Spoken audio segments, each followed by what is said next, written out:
All right, we're live. Hello, Ron. How are you? Hey, how's it going, David?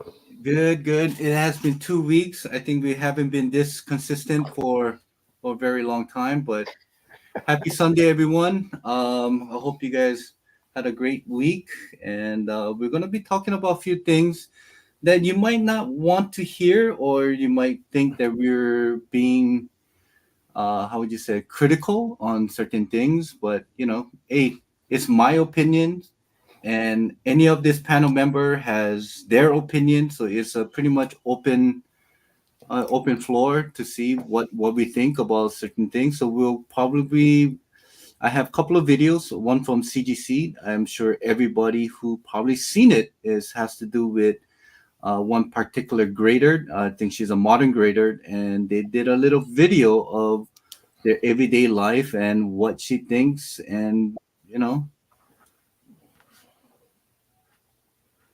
and things like that. We're having Hazel Dan trying to join us, but today they're having a little technical difficulty when it comes to their connection. So they'll be coming in and out, and, so trying to make this flawless and fluid as possible. But we're not the most savvy tech person, nor we're any influencer, or we use any type of heavy, you know, technologies and updated technologies, just StreamYard, the free streaming service that I get from StreamYard. So, well, now with that said, going back, there is a video that CGC has put out, and seems like they're getting a lot of heat from a lot of collectors. The things that she said, how their working environment is when it comes to their so in a way the optic of the whole thing, people being very negative about. So let's see if I can get this thing done. Hold on. So So while you're trying to figure that out, David, do you happen to know when this video was released? It's pretty recent, though, right? yeah, I think it was released last week. Okay. Can you put this up? So okay, so this is the video. I think her name is Kristen or what, but so this video, we'll play the snippet. I probably won't go any through the whole like 8 minute of this video, but let's just see what CGC has done here. CGC Comics. I am a modern grader here at CGC, which means I grade books from 1975 to current day. How do you get All right, so if you look in the back, I think this is the first time that we ever get to see the whole area of what the greatest office look like. It's not. So, what do you think? I mean, is this something that you guys visualize that this is how the working area will be for CGC? No, it looks rather cramped. Looks like they put they put a lot of working space in one concentrated area, and then they Yeah, have a lot of spacious walking area. And I'm surprised that there's a lot of sunlight coming in. right. I didn't envision that. And I don't know how you can go back and forth with this video, but I'm gonna keep playing. Well, it's not something that you can actually get professional training for. Okay, so this is the one. This is one part that everybody's being very critical of. Like, that's not a good image of her. Let me change that. I've been collecting. Okay, there we go. Uh, but the thing is that she said we don't have a professional training when it comes to grading. I would say that's concerning. But And I don't mean to be an alarmist, but we do pay a lot of money to get stuff graded. And if they don't have professional training, then what standards exactly are they following? And what is their quality assurance? I mean, she looks like a nice kid. She's got fashionable tattoos on her arm, and she wears a cap like we wear caps. But I mean, if we're talking about professional integrity here, I am curious what standards they follow if they don't get training. Any thoughts on you guys, Hazel Dan?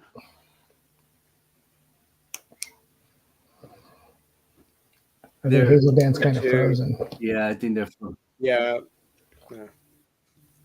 Yes. That was a problem that I had too, is them not having any training for it. So what do they go by? They said they What's the don't. standard? You know? I don't think there's training to get the job, but once you have the job, I'm sure there's. Didn't sound that way. I know that's. Yeah. I feel like the phrasing could have been better there. Yeah. But this whole video was it wasn't off the square. Like, it's not like a, oh, you know what, I'm just gonna go into a grading a room and just interview. It was how would you say it? It was what's the word I'm looking for? It was planned. It was what, rehearsed. I don't know if it was rehearsed, but I'm sure it was rehearsed. I'm sure she got a script and it was pretty much improvised, like how she would answer certain things. But here's my thing: I'm not very concerned that they don't have a very of personal training, but I think once you get hired and you become a grader, I think there is some type of a training. It's not professional because if you really think about it, it's not a trade that certifies for you to be a grader. Like, we can be a grader, we can be a grader. We don't have a training, but it was just more of years of experience in collecting what to look for, how we grade certain things. That's why the grading is subjective to everyone. Everybody has a different way of grading things, but when it comes to CGC, I think there is some type of a guideline what to look for and how to look for it, and this is the grade if you have certain things. So I'm sure there is some kind of matrix that they go by, that they do have a training. But when it comes to professional, it's not a plumbing, it's not an electrical where you need to be certified or be licensed to have a job at CGC. And I'm sure they're not getting paid $30 to $40 an hour. I'm sure they're getting pretty much minimum wage at this time when it comes to when it comes to this job. Now, yes, Ron, I think it's very concerning that we are sending our valuables or something that is personal to us to them, but at the same time, it was always been a little bit more of ambiguous thing. Like, what do they look for? What does it look like? I think slowly, I think CGC are transitioning, saying that, okay, we are open and these are the things. And I give them kudos for that, trying to be a little bit more open and be a little bit more subjective to what we want to see. And but we might not, it might not be something that we would like to hear, but you got to give them the fact that you got to give them credit from the fact that they're trying to open. And this is the first time I think CGC ever opened their door to the grading. So there is a plus to it. Of course, a lot of people are being skeptical because exactly what she said right now. We don't have personal training. So let's go see more into what she has to say. In comics since I was about 5 years old or so. And I used to sit on comic shops with my mom floors and do the have to have it, maybe baby, and the do you really need this pile? And for me, while it wasn't actual training for it, I would like to give my mom credit. All right, so she's giving her mom the credit for years that she's been around comics, taking her to her stores and things. But but honestly, don't you think that is part of the eyes? I mean, the training that we also go through. You know. It's part of the collector mentality, knowing what are good characters and stories for Yeah. sure. But that has nothing to do with the scrutiny that you give to grading a comic book. I'm sure there's some guidelines or checklists that they follow in their day-to-day work. But how do we know how closely they follow those guidelines and those standards and checklists? I don't know. If she's not getting professional training, well, what is it about her that makes her a professional grader or an expert grader? That is the concerning part. But I don't think she was labeled as an expert or a professional grader. I think she just said, "I am a grader for CGC for modern comic book." And since when modern is post 75? Yeah, well, I thought 75 is like like a bronze. late bronze, yeah, Bronze Yeah, Age. Oh no, Copper Age, isn't it? yeah. 75 is what 40 years ago, something Yeah, like that. but that's how the CGC tier has done. Is like wait, I think modern was considered as like 80s to modern. I would say 2000s.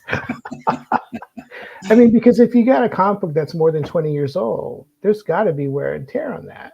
I mean, True, true, true, true. anyway. Um, let's see more into this video here. But still for that. What's your favorite part of the job? Oh, for me, it would probably have to be getting to see all the cool grails that come through. First time I saw Detective Comics 27. All right, you see that pile of book in the back she has in a table? That's how my table looks.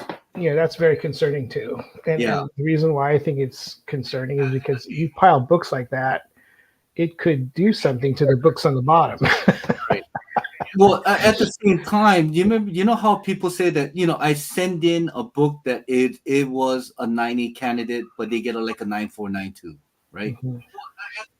Let me tell you something, David. When I first saw this video, and I saw this on Thoreau's video when I first saw it, um, this is their workspace the way it is right now. This is what I envisioned PGX. This is what I envisioned PGX's workspace. Well, It doesn't- PGX did it at home. Well, this doesn't look like a very big space to me. No. I mean, The square feet is big, but the working space was like, it's very cramped the way Yeah. they are. They're it's not even cubicles. They're like little desks close to each other. so it's no different than what we do at home. No, I don't think it is. Well, and if you look in the back, you see this short boxes with the green tapes. I'm assuming that this has to be something that they got from a mail or from a convention. I'm just assuming things right now because I don't know the truth. But so the white box in the back with the green, with that green tape in the back here, it seems like it's been sealed. So Yeah, I'm sure it signifies something to them. Yeah. But to us, what they do on their desk and what they do with their hands, totally ungloved, it seems. mhm. It's not what I thought CGC would be. This is what I think PGX would be. Yeah, so they should have been prepared a little bit more, or have her go. But it's unscripted. It's scripted at the same time. It looks organic in a way that this is the everyday life of their CGC grader. I mean, Well, we've been asking for this. I mean, it's to us, it's almost like a live inspection. We're seeing it for what it is. Hey, We're Alex. not. Hey, Alex. I don't think this is what we expected. I think we No. expected so much more. No, no. There's a lot of downfall, but like I said, this video, it shouldn't it shouldn't have too much hate of what I've been seeing on YouTube, like how people are just criticizing, because this is what we wanted. This is what they gave us, and now they're criticizing them for. Well, I think what we've seen is disappointing, no Yeah. doubt. Yeah. But we could at least say, hey, this is an opportunity for us to help them improve, rather than for us to condemn them. Let's just tell them, hey, you should be wearing gloves. You shouldn't have so much sunlight in there. You shouldn't be piling and stacking up comic books. Yeah. There's some things that we could at least tell them just to give them feedback. Every company that I go to nowadays, they ask me for a survey. How did we do? Well, this is a perfect opportunity for us to tell them how they did. And I'm going to be honest. I was got a very little disappointed bit by what I misty-eyed. saw. No, I know. I don't know why it's so zoomed this much, but I'm gonna keep playing and What are you looking for when you grade a book? For me, it's so much about eye appeal. Okay, you think what she said was wrong? No, we often judge a book by its cover, What's but up, New York Warrior? hey, New York Warriors. Big East? Yeah, we do judge a book by its cover and by its appearances, but at the same time, they have certain standards they're supposed to adhere to, like looking for spine ticks or busted corners, foxing, whatever you want to call it. That's what I was expecting her to be discussing in this video, but eye appeal, that doesn't sound very professional to me. No, no. And you got drinks over here. Hey, I didn't notice that. That Yeah, is you so got you got you got drinks on the table. I that mean, is so hazardous looking. So that's Kleenex next to the drink, right? yeah. So I'm gonna keep Wow. playing. I mean, it's hey, but look at his kicks. I mean, this guy has a panda on. So I think there's this misconception about 1 + 1 = 2 for grading, and that's just really not the case. You can have the same defect on multiple different books, and depending on like how light it is, the location of it, things like that, can give you completely different grades. whoa, okay. So I like to hear that. So you can have a fucked up book, but long as it has an appeal, you might get it's a 9.2 book, but since it has an eye appeal, you'll get a 9.6 or 9.4. So Alex, So, David, yes, so here's what I'm thinking. all right. That I don't think she's communicating it properly. So if you have, That's for sure. you say you have a quarter inch crease, right? Yeah, Let's say there's a 1/4 inch crease on the cover, and 1/4 inch crease maybe has a depth of like 2/2000th of an inch, and the other crease has I don't know how you would measure that, but this is true what I'm talking about, because in metal work, when people work with metal, they can measure how deep an imperfection is to the 1,000th. So if you have another book with also a 1/4 inch crease, but the depth of that crease is 5/1000ths of a measurement, 5/1000ths of an inch. It's deeper. So okay, well this one's a little bit more of a crease. It's going to show more. The color break's going to be there. So this one's going to receive lower grade than the one that had less depth and it doesn't show color break. They both have the same length crease, but because this one breaks color, it's going to be a worse grade. So if you say it like that, you go, oh, now I get it. Okay, that makes sense. They both have 1/4 inch, but this one looks worse because the color is breaking. You know what I'm saying? so even right here, even Big E's from New York Warriors. Anyway, thank you for joining us. He said they always use eye towards grading. Even CGC does it too. Steve Barak, he was founder of CGC. Then he made CBCS. Said that how they use how the book present all the time. I don't know why it was never done. I don't, like I said, what she just said right now. I don't know why it's just a big surprise to a lot of people, because pretty much when the book is in case, is all about eye appeal, right? Yeah, that definitely impacts the grade. Yeah. I mean, it So- should look good, So a lot of people were criticizing of what she said. Like, well, what, eye appeal? Like, yes, it's just all about eye appeal. But what Alex said is true. I think she's definitely not community No, relations. I think She's the not a video marketing could have expert. been scripted and been rehearsed of exactly what she needs to say and how to say it. Yeah. But I think they just said, like, you know what, we'll improv, like, say what you need to say. But it is what it is. It's out there. No, but see, look, David, I think that's a reflection of the management there, because if you're hiring people that have just enough knowledge to barely get by, that's not real. Any place I've worked for, maybe I've just had hard ass bosses in my life in different jobs I've worked, because the people who I've worked under have said, unless you can answer all of these questions completely professionally and be able to relate it to the customer to where there's zero doubt in their mind about our business and what we do here, then you're not going to work here. You have to be able to answer the question completely and with confidence and without any hesitation. He said, this is how we do it. These are the steps that are involved. This is what the process is going to be. And the customer goes, wow, that makes me feel good about being here. But if you're like, we kind of, I don't know, we do. It's like, what? You don't know what you're doing? You work here? It's kind of weird, dude. So I had like hard ass bosses like that. We had to have stuff quick, like just have the answer immediately. I think in a line of work that you do or Ron does, and excluding me, you guys, I think it comes to you guys need to have a certain certification or really extensive professional training, and to a point where you can't say things like, oh well, yeah, it can be done this way, it can be that way. It's this way or no way. Right. I think when it comes to Yeah. grading, remember this: grading is subjective. I think that is the key word that we keep forgetting. That subjecting is thing is To a subjective. degree, to a degree. To a degree, yes.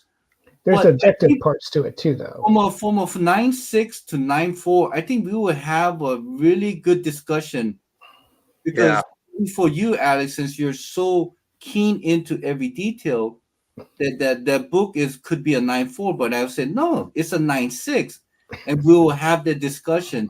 And I think this, like I said, going back, she could have worded better, but I don't think it should be a surprise to everyone that when it comes to grading comic book, getting your comic book slam, it is pretty much all about eye appeal. So eye appeal is everything. Can you show us a cool comic book in your stack? Absolutely. This came across my desk the other day. Big fan. Natalie Sanders did a homage cover of early Michael Turner Supergirl. I'm a huge Michael Turner fan, so lost it a little bit when I saw this. What's your favorite comic book to grade? Oh, looks like somebody.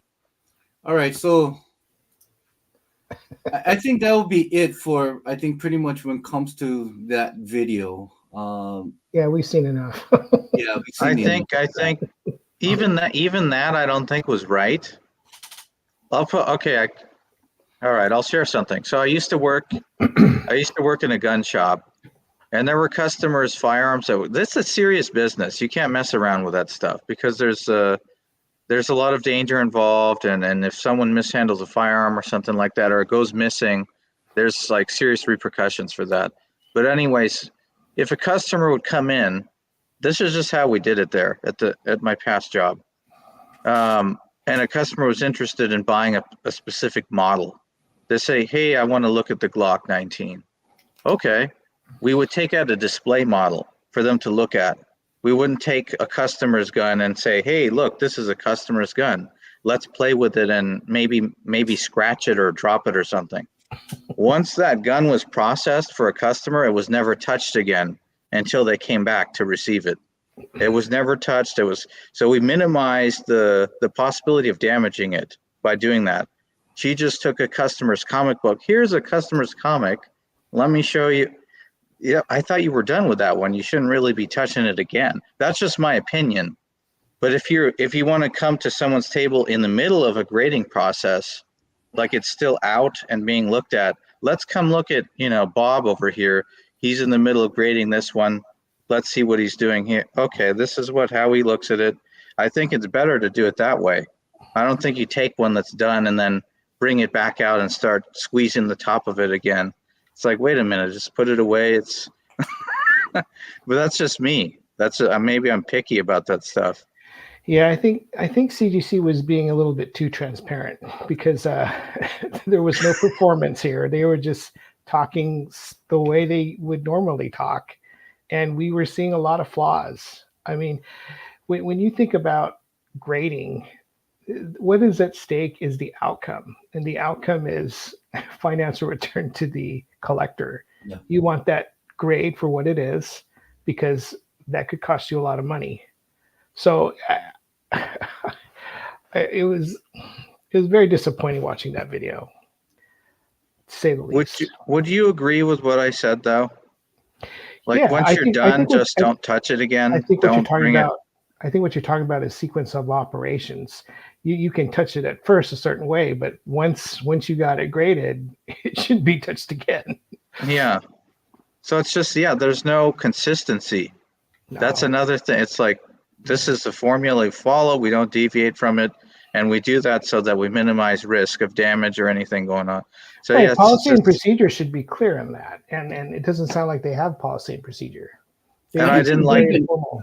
I don't think they even have any type of guideline of what needs to be done. I mean, because if you looked at, I mean, I'm not going to play the video again because Yeah, it's. please don't. But the thing is, the way that the way that the video has started is the first thing that I saw was books stacked up on a not a table that is flat and it's just a regular table with computer, like how we have our computer on a desk, right? Our But mouse, our so personal. you know Yes. what happens when you do that, right, Yeah. David? When you stack Well, up a bunch of books. hey, dude, I did a lot of comic book hauls, books stacked up that way. I can tell you, half the time my books slips off. It falls off. It drops. You, As a you, collector, as a you're very conscientious about what you do with your So comics. You don't stack two it like that. things. no. Yeah, two things long term. If you you know, if you watch, there's a video that not necessarily that I watch his channel regularly, but there was a good video on We Love Comics. He talked about comic book storage techniques, and I found that what he was saying was true. He said if you stack the books beyond, I don't know, maybe raw books, I'm talking about, if you stack up more than like 20, you'll start to see the books kind of like bend inward like that on one side, Yeah. and then it creates like a spine roll. And then if it stays long enough, the staples that are there can actually press through the comic book. It could actually create that tear with the staple. So Yeah. it's Well, not really good.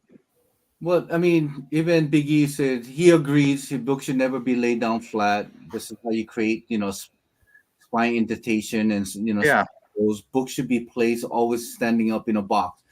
I agree.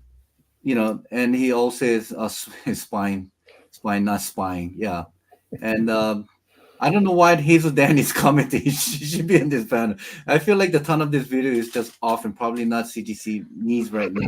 Emphasis of should be professionalism and standard. I totally agree. I totally agree with every criticism that people are saying about this video, but this is what we asked for. This is what we asked. This This is is what we wanted. okay. When we say we, let's just say it. I'm not talking to anyone except me. This is a video I really wanted to see how transparent they can be. I feel like they did that job. Yeah. They did it properly? No. No.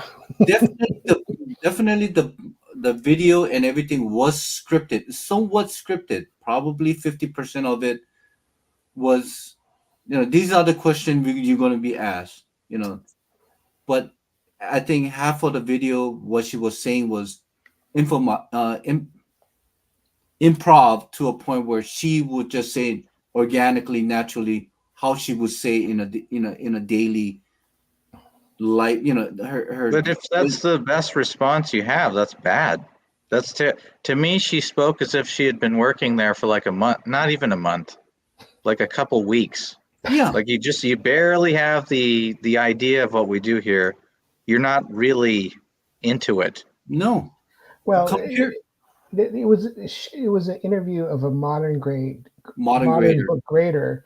We would certainly like to see an interview of a grader that does something from what, the 1940s, 1950s. But what year is Giant Size X-Men #1? That's an expensive book. That's came out in what, 74, 75, I thought. 74, 75? Well, that's considered as a modern because that was Okay, fitting so for you her. want her handling your giant size. Hey, if it's all about eye appeal, why not, man? If I have a book that looks 9.8, but it's actually a 9.4, I might get why not? She's You there know, is a misconception of grading a book. I mean, I don't. There is like I said, there is a platform or template what they should go by. But I think overall, like I said, going back, don't forget the word subjective. Grading is subjective. But and we also shouldn't be downplaying modern books. There are some modern books that are super expensive, and I would not let her. I would not want her handling my super expensive modern stuff. To be honest. Well, I think I think here it is. I don't know how they would do it, but I think when it comes to those modern grails or those expensive modern books, I think it's put on the side for for someone else to come and look at Well, it. that's what we think, but how do you know that, David? I don't know. I can just We're just speculating here. yeah. Right? So For all we know, she's the one that grades them. Are you guys back? welcome back. I think so. Okay, well, Hi. hey, we don't need the video. Just as long as we can hear you guys, I think that's great. Okay. All right. So you want to add to what you think instead of because you already posted that here.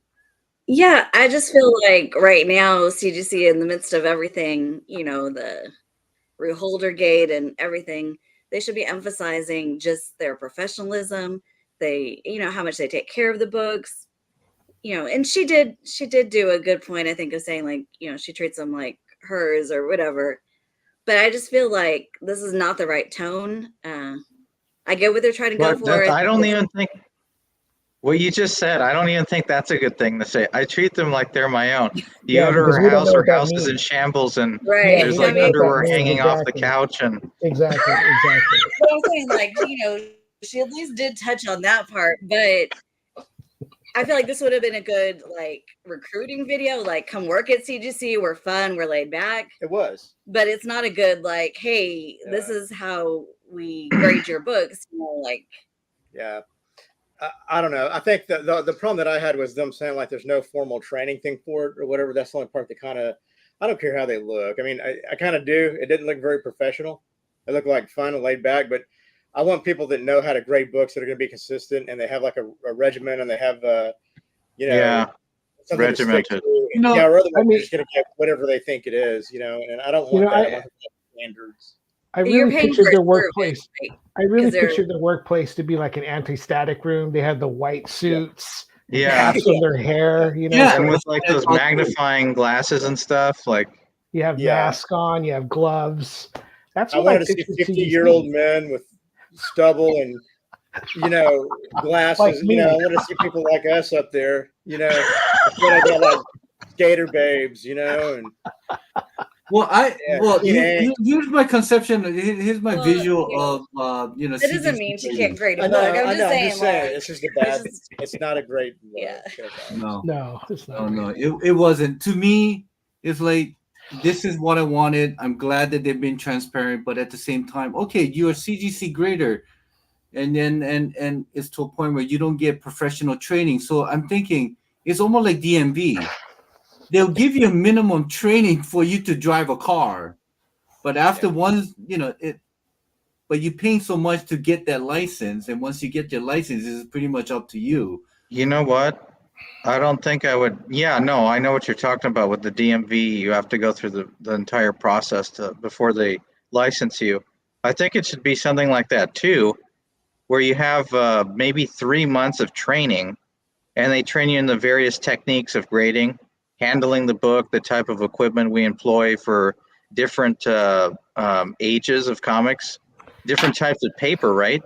You said that there's different paper stock that's used in the different ages of comics. True. Like the fibers that they use in the 70s are going to be different than what they use now. They use more like plastics and stuff, I think, to make things a little bit more rigid, more protected now with the glosses and things. But back then they didn't have that as much. So things were more sensitive. Maybe you handle things differently. We use these types of gloves or these types of instruments when we examine the books. If it's that age, these are the instruments we use for modern book. So you have all that stuff. If you have that laid out and explained, then people are going to feel confident, like, oh, okay, that's how they. Like the lighting itself. Why is the goddamn Yeah. window open? Oh my god. You should have special lighting to go see the flaws in those comic books. And on top of that, not only should you have the training, there should be some sort of scaffolding of certification, beginning, intermediate, advanced. That's what I Yeah. would envision. But Yeah. I don't know what they do over there. It's still kind of ambiguous to me.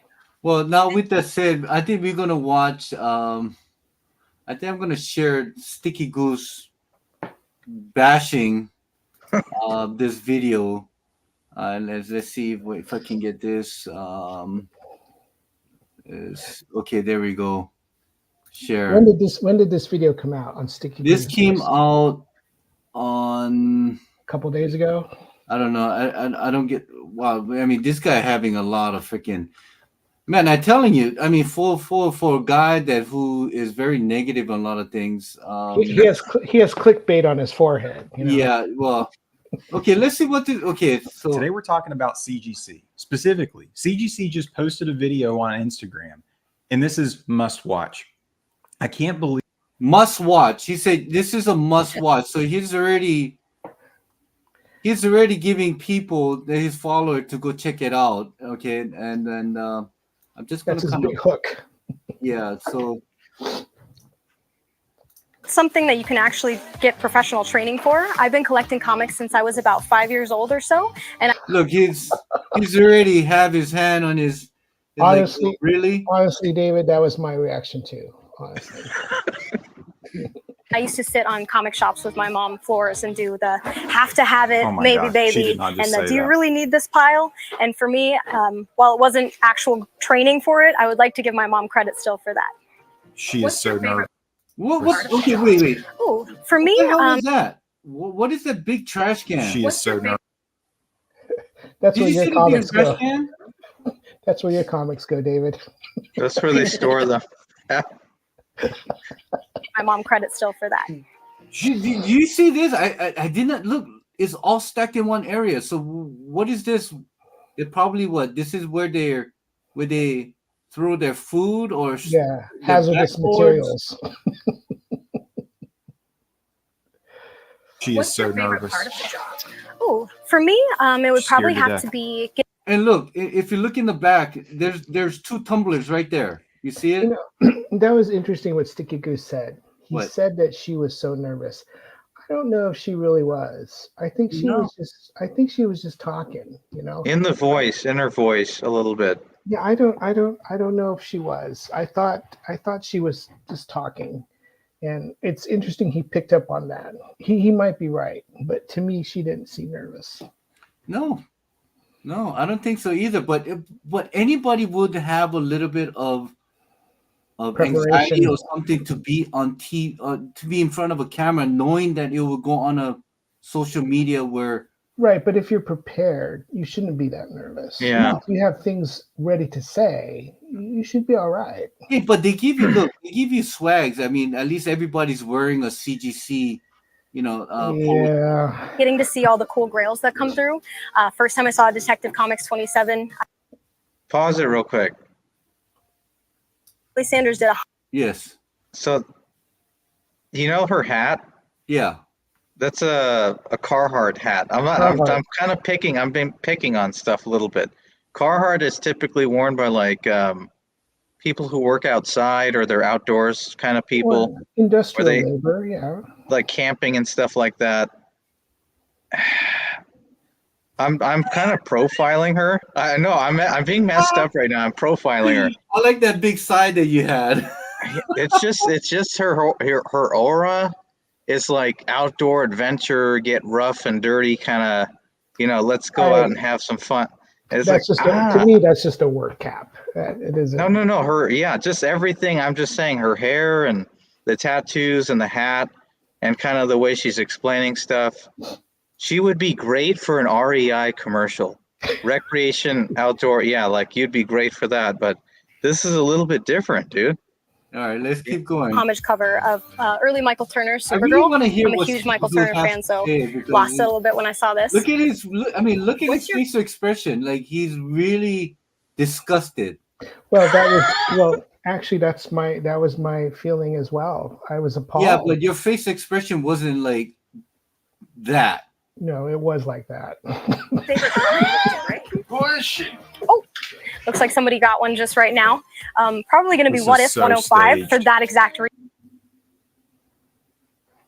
Again, so let's see what he has to say. Thought that this was a good idea. Obviously, if you've been following the CGC scandals and the controversies and stuff, CGC is not really in a great place right now. Why does he think that CGC is not in a great place right now?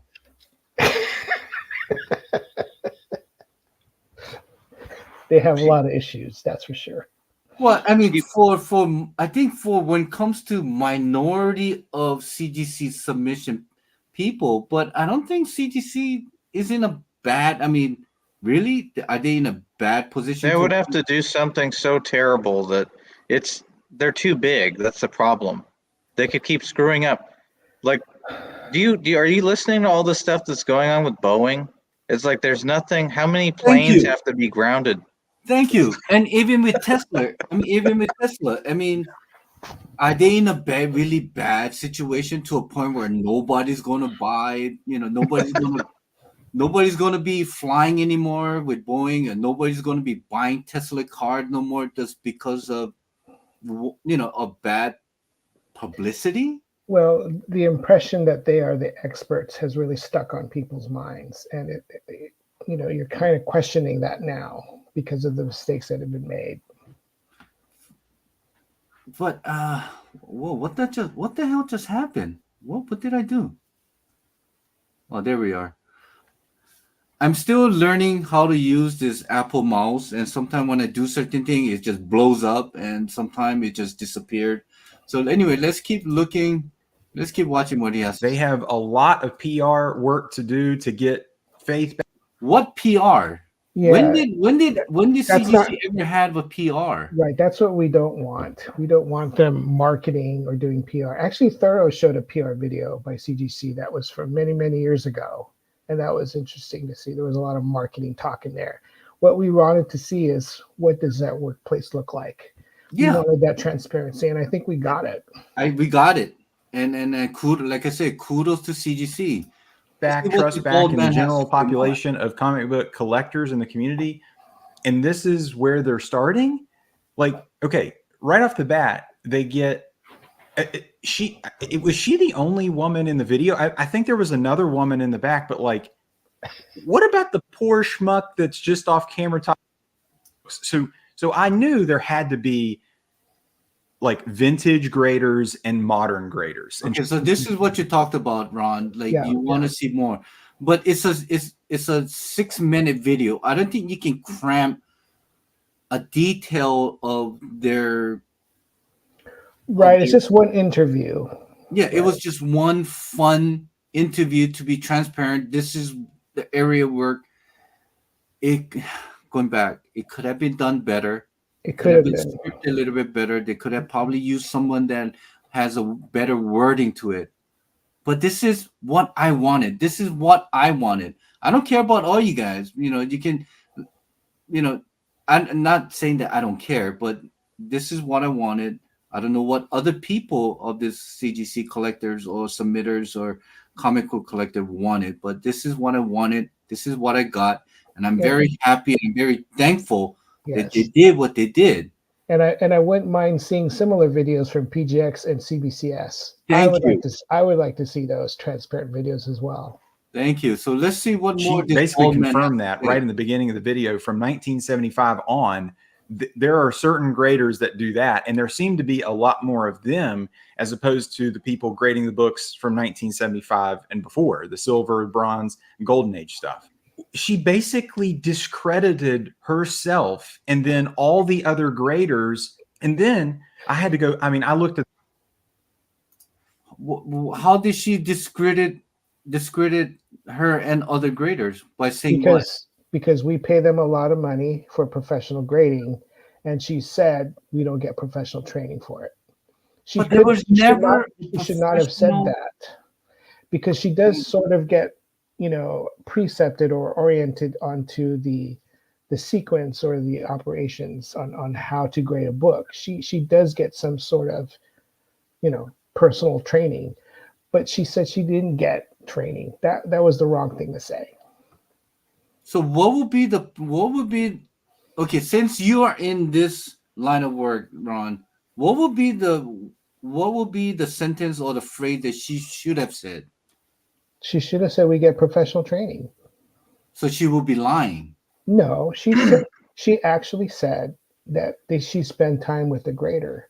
That's your professional training. You shadow that person, you see what they do, they tell you what to look for. That's her professional training.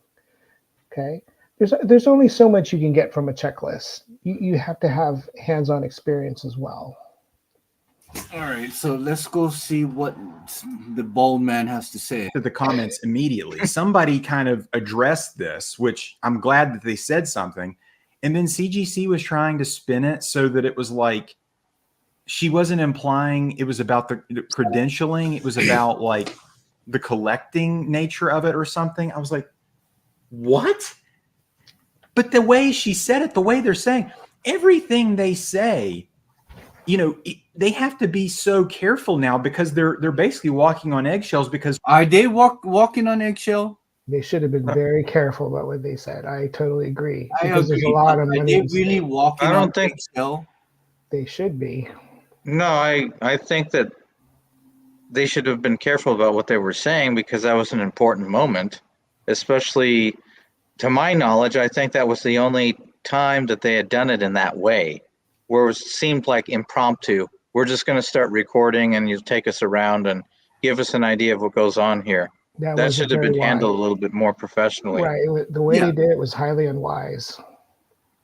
All right, so let's see what more he has to say. His trust is so low.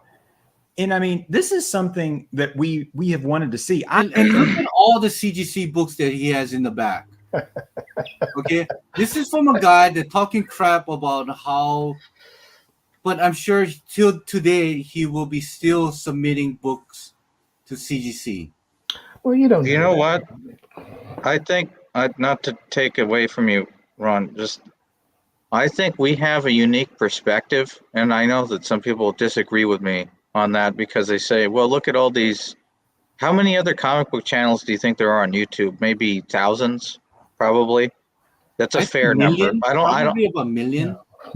No, I don't think there are a million comic book channels. Let's say about 200,000 about comic book or related. Yeah, but how many people do you think examine the hobby as in depth as we're doing right now? That's the question I'm really asking. I don't think there are hundreds of thousands that do it to that level. No, probably thousands. So we have that perspective of let's really examine this and see what's going on. But the average collector, oh my God. Okay, fine. I'll give you an example. There was a guy who started a channel probably about a month ago, and he said, just the way he was describing his books and what he had paid for them, and you could just tell he had a wall like Sticky Goose has here. He has all these, look at my big $200,000 comic book collection. And he's saying, I got this one for $10,000. And it was a book that was worth probably $2,000. So that's telling me he has no idea what they're worth. He overpaid for that by like 500%. And he's, look, I did that. I'm a big collector. Well, dude, you're such a big collector. You have no idea what they're worth. You don't know anything about how the grading process is done. Within 5 minutes, I could tell this guy had no idea about comic books or how to collect them. He just had a lot of money, and he had a lot of CGC books, but he had zero knowledge of the true value or what the process is or what the hobby is about in any depth. Yeah, but to make a counter argument to that, I would not expect anyone to know the current market value of all their books because there's so much market volatility, just like stocks. The value of comic books go up and down. Okay, like for me, first appearance of Black Widow, that thing has gone down a lot ever since that movie. Okay, so it might have been valuable a couple of years ago, but it ain't valuable now. Well, no, I agree. I agree with what you're saying. I guess it was just that I didn't give you the entire essence. It's difficult to translate everything. but even the purchasing process. He said he discovered comic books. He said, I found out, I discovered graded comic books, and I went in and saw this book and I just bought it. I just liked it and bought it. You didn't investigate if that's the right price. You just bought it right away. I mean, so my feeling on that is I treat my comic books like I treat stocks. I buy and hold. I don't expect to sell things right away immediately. I'm going to hold these things for a long, long time. And after a long, long time, I would think some of them would have some value. But here's the thing on my countertech, my counterpart on what you said, Alex, is that a lot of this new collectors, I'm sure there's FOMO involved. So I'm sure he saw a lot, about 10 or 20 of top 20, top 50, books in everybody's collection. And I'm sure that one particular book it was probably eye appealing to him, saying, oh, I want that book. For example, ASM 300. It seems like, okay, for you to be a comic book collector, you need to have that book and consider that as a grail.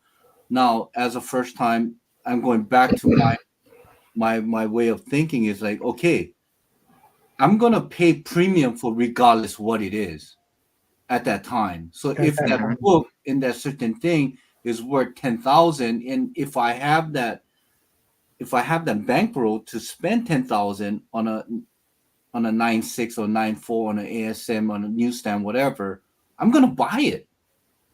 But here's the thing. Wait, hold on. And I'm gonna show it on my video saying, hey guys, I got an ASM 300, my holy grail that I have wanted, and I paid 8,000. And as for us, yeah, we'll be laughing like, what the fuck what the hell? Why would you pay 8,000? Because I'm sure the comic book shop that he went to probably had that thing for 8,000, and he saw it and he said, I want it. Because I don't think value has anything to do with him. I think it's more point that he wanted the CGC in a nice on a certain particular on that particular book. I think this is when it comes to new collectors, because I've been seeing a lot of new collector video. But so here's the thing though. Here's where the connection is made, because you're like, why are you even talking about people who are not privy to the true values of different books? And Ron's right. Things do fluctuate, and you have to hold on to things long term. I agree with all that stuff. But my point was that the degree of care that is put into the decision to buy, or how much you consider that company and the way that they handle your books and how professionally they are, your care in that is going to be linked in some way. You're not going to really care what they do. You're just going to, CGC, it's popular, let's get it. They burned they lost 500,000 books got thrown in a fire incinerator. You're not even aware of that because you don't even care to investigate. You just buy stuff. But Alex, when it comes to this hobby, which I'm always like thinking, there's a lot of influencers, and when you search YouTube, you have all these top influencers with a lot of subscribers and viewers, and they're the one who's pumping out these books that, okay, these are the books and these are the books, and somehow majority, I won't say everyone, there's a lot of people there who get brainwashed. I mean, people, they don't know what they're buying. They're just buying of what people say it might be hot and a great example is that, So do you think those people that you're just talking about, do you think they know about all this CGC stuff? No, I don't think so. So that's why they're going to keep messing stuff up and get away with it, because that's the average customer. The average customer is an idiot. The word of mouth is so bad, I think because a lot of people have been convinced and influenced about the hobby, they make impulsive buys. They make impulsive buys all the time. Most of my comic book collection is impulsive buys. Yeah, same here. I mean, impulsive buying. But you know what it's worth. You're not blind. I don't know. I know what I paid for. Yeah, you know what you paid for it, but the value of it is ambiguous. The value of it could be $5, which I paid $20 for it. But it could be $5. But you were probably aware. You didn't go, oh, it is worth 20. I'm stupid. You're like, I know I'm overpaying. Okay, I'll still Okay. get it. I'll give you a good example. I have a couple of books here that I was going to do a comic book haul, but here, this one here. Okay. A lot of people think that this is what is that book, but this is a very hard to, it's not an easy book to find in the wild or online. It's, it comes to a point where I purchased the original art for this because I like the cover so much. Now, that values to me in my collection, yes. To you, it's like, David, what the hell you thought? What do you fucking think? Like this, I got it for the sake of just having a cool, because I would never get a pulp comics, right? So I got something that comes, it's an homage because it's a cool cover. I paid what, $20, but is it Yeah, worth but it? if that was $200, would you still have bought it? No. See, that's what I'm. Some people will still buy it. Yeah, That's still what's buy it. But stupid. I think that's to a point where their wallets or what their the financial situation compared to mine is could be totally from apples to oranges.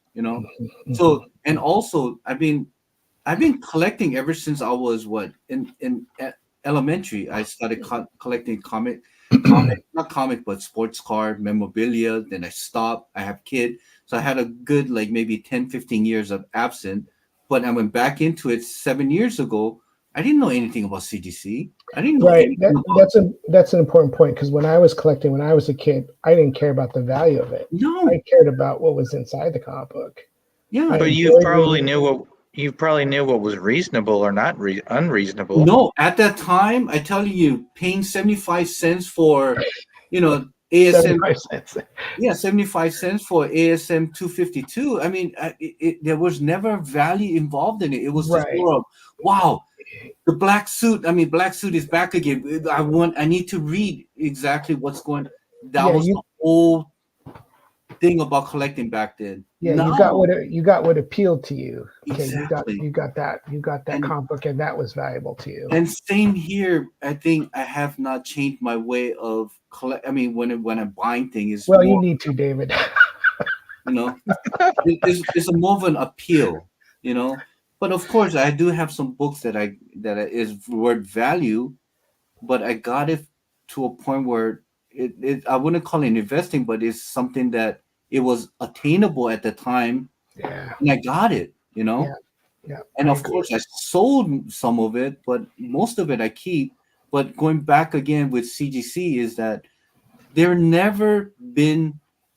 only being scrutinized by a collector that is very, very market driven.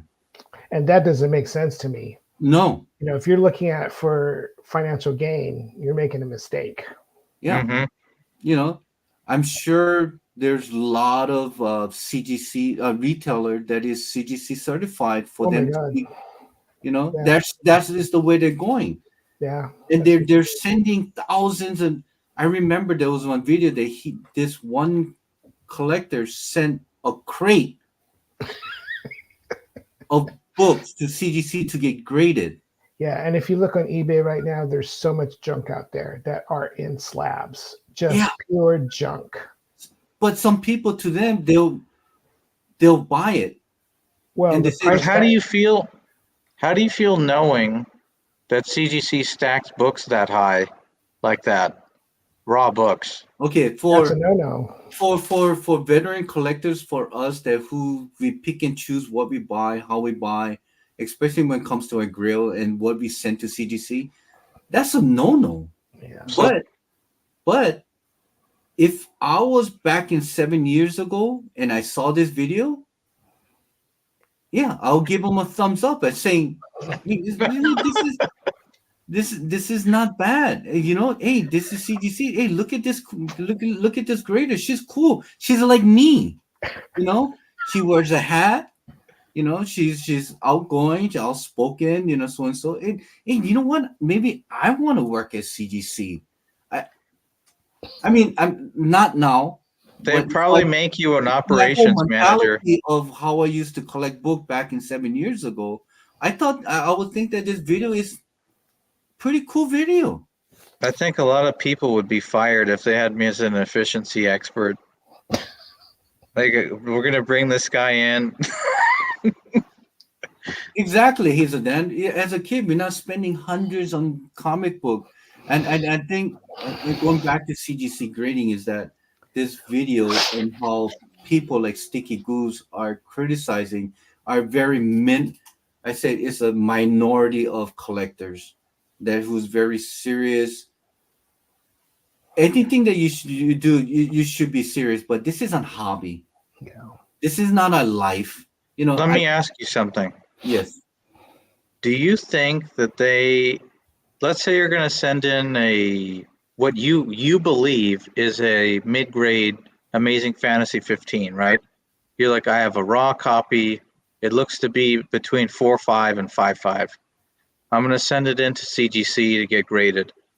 Do you think that they stick that book in with other Silver Age whatever books? Like they just stick it in with average books that aren't of great value like that and shove it into that big pile in the center of it so that there's pressure on top of it? Who knows? We don't know. That would be stupid. That would We be don't very know. stupid. We can like going back. If we only can speculate that they would, because this is what we saw on the video, but we will never know how they would really treat early Silver Age or Golden Age of those magnitude when it comes to value of the book. It would be interesting to see how they treat those. I would books. love to see that video. Yeah. Like, hey, you know what? I'm a Silver Age, grader, and I grade certain books from so and so and so. And I would love to see his layout. I'm sure his layout is much different than what we saw. I'm kind of crossing my fingers that it is different. So if you see a Carl's Jr. burger sitting on the table next to the book, he better have his damn glove on. But yeah, I mean, I'm just gonna show you more of Sticky Goose here. I want to see a tour of the CGC facility. I want to see the process of the entire thing of how they grade the. Don't we all want to see that, dumbass? I think that's what we want. Yeah. Now I know Matt Nelson's got on there and he's like graded a book and shown like through the steps, but a stupid Instagram trend that was obviously staged. I mean, there was okay. He says stupid. I don't think it was stupid. Yeah. It wasn't well prepared. It wasn't well prepared. Stupid. Yeah. It wasn't staged either, though. Well, they say that's why I say it's a good recruitment video. Now, okay, Hazel Dan, you just be on the panel. I think they're having some technical issues. Yeah. Nothing about this that wasn't staged. All the way from the questions, no doubt. She knew all the questions by far. And then her interactions with the other people. I mean, if she knew the questions, that's even worse. So, I mean, yeah, it's not going to be great what that lifestyle is of living in a cubicle. But that, I mean, there's got to be a little bit of misery being trapped in that cubicle, a little bit. But you're working, you're literally looking at comic books all day. This is literally like the best job in the world, seemingly. And I don't know about being the best job. Maybe that was one of the job that was offered during a lot of the, job hunting that people has done in Saratoga. Well, when you're a kid, that would have been a dream job, I think. Oh hell yeah!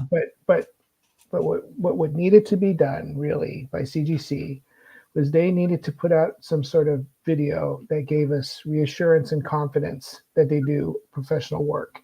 And this did not do that. And I think that's why Sticky Goose is saying the things he's saying. I mean, I don't agree or disagree with what he says, but this is one of the reasons why I just don't grade books anymore. It's too expensive and you don't know what that service is. You really don't. No. Okay, so let's kind of round up what we have. He seemed like, I mean, everything was so dull and humdrum. And I was just like, what is happening? Why would they ever think that this was a good idea? Don't do staged videos. Don't do fake videos. We need something real. And then to to kind of poke fun at the secrecy and poke fun at the, the obvious they were doing that. As soon as she started talking, they were making fun. And then at the very end, she was just like, blah, blah, blah. Like, all right. So I think that's it for. I don't think it was staged. I don't think so either. If it was staged, things would have been prepared. You would think you would have someone professional come. There'd be some type of oversight if it was staged. There'd be a manager involved. We're going to walk to you, Bob. You're going to say this. Then we're going to walk to Tim over there. He's going to share this. And then you'll end by saying that it would be prepared. She just looked like she was going with it. I think she was who she was, but I think, when the guy goes, who is this? That was staged to a point where, some part of the video might be staged. I can understand that because it's a 6-minute video. How much preparation do you think was involved? Pretty much the questions, maybe. I think the questions were given beforehand. Yeah. That's terrible if that's true. Well, I think they were trying to be transparent, and they were just too transparent. They showed us stuff that they shouldn't have showed us, like the drinks on the table and not wearing gloves. Like David said at the very beginning, this was just bad optics. Yeah. Bad optics. But should we worry about CGC? No. Well, I'm not, because I don't submit stuff anymore. Me neither do I. I don't do it. I decided I'm not gonna, until they come up with a new case. I'm not going to send anything to CGC. It would make sense to me that they would raise prices and raise the quality of their work. That would make sense to me. So here's my thing. Here's the thing about CGC. Why I say they should change why they should change the case it has nothing to do with in somewhat way, but my whole reason why they should change the case is, one, you have an AF-15 listed 9.6, okay, and you have, I'm going to show you this book again. Okay, so let's say you have an AF-15 and you have this book. Guess what? The casing is the same, but the value is from $120,000 to $100. To me, it's like, okay, if I'm going to be paying a market price, percentage of the market price, what it goes for a certain thing, and which is, let's say if my book is worth about 250,000, right? Let's just say 250,000 for AF-15. I'm paying 3% of the market. How much is that? I don't know. What's 1% of 250? Like 250? What's 1% of 250,000? 250. And then $250, isn't it? I don't know. So let's say I'm paying 250. So I'm paying close to $1,000 to get my books graded, but my book is worth 250,000. I want them to really, if I'm gonna be paying over $1,000 to get my books graded, they better use a damn different case. Well, I think as far as I understand, the only difference would be for your AF-15, they would have put microchamber paper. Is that not true? They would put that in there to preserve it? Yes. That's the only difference that I know of. They don't use a different case, like you said. Yeah, but they should. But what would be that case, though? Well, maybe thicker plastic, a little bit more. I don't know. I don't know. But a shatterproof case, is that? Or shatterproof case, or something that would be the UV, something that won't fade. Something that they use on something to make it. Something that would make it so when I touch a regular CGC cases compared to that, I mean, with the AF-15, I want to feel the difference. Well, you would hope that case is going to preserve the value, but I don't think there's any case that does that. because those cases are not shatterproof. And, you know, No, you put these in sunlight, it's going to affect it. but they should. I don't know. That's why I think they should change the cases on the value if they're going to charge us a value of. I think, David, I think that if you explore why we even grade a book to begin with, let's look at that. Why do you need a book graded in a professional case like that? Well, for me, one is that I got into grading and I fell in love with CGC is one because it's going back to what the video said. It was all about eye appeal So you want it to look better in a case. because it does look better in a case. And you So- want to avoid any dispute of the condition of the book. Okay, but why is that important? That came later, but it was more. Why is that important to you? Not the looks. I get the looks, fine. But why is it important for it not to be disputed, the grade? Because when you sell it later on, you See, want to that's say, hey, where this you is- come in. You just said when you sell it. So you're thinking of when you sell this, now it's become a different type of thing. I think that the grading process should be expensive, even for cheaper modern books. I think it should agree. be like $60 to grade a book. And if let's say you have a $10 book, David, you have a $10 or $20 book, you I got like a lot those. of those. You want to take a look? So check it out. So check it out. You have one of those $20 cool, nice covers, right? And you want to keep it nice and have it looking good. You could do that with expensive Mylar and a top loader or something, right? With clear back. So that's great. So do that. But don't send a professional grading and the guy has all this advanced equipment and he's looking at it very carefully. You're going to do that for a $10 book? If it costs 60, you're not really going to do that, I don't think, right? Because you're gambling and speculating that's going to go here's up the in thing. value. I'm glad you mentioned that. What Ron said is more of a speculating and trying to but that came later in my collecting. Uh-huh. Yeah, me But too. when I first collected, it was more of the books that I had from before. I sent to CGC, not knowing what the grade would be. I just wanted in that case because one, it was more of a childhood memory, and the more the thing that I went through and how that book was in my collection after decades. So some of the thing came back 7.0, 5.0. I mean, I a few days ago I just went back to my very first CGC boxing. I'm thinking, what the fuck was I thinking? Sending stupid books like that, like Spawn number 1, 2, 3, 4, 5. Like why? Why did I need to send it? Because at that time I just wanted to get it in case. Would you have done it if the price was $100 to grade a modern book? No, because at the time I don't think I would have afforded it. It was 18. I think it was $15 or $18 at that time. How about now? Like a modern book, it's $100 to grade one book, a modern book. Depending what the book is. Yeah, it depends on the book. Like for instance, if I knew this book will come back as a 9899, right? And if I have to pay, like you say, $100 for it, I probably would. Okay, but you would have to you'd give it consideration.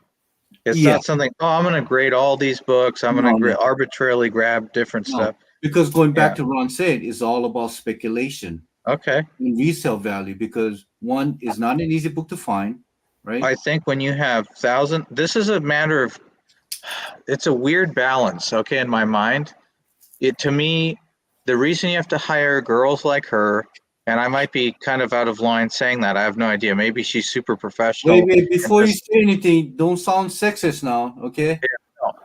If you hire someone who's not going to be professional and not going to follow the procedure to the fullest extent and adhere to whatever policies they have about handling the books, but you have thousands and thousands of books coming in every day, and there's so many that if you don't cut corners, it's impossible to get them back out.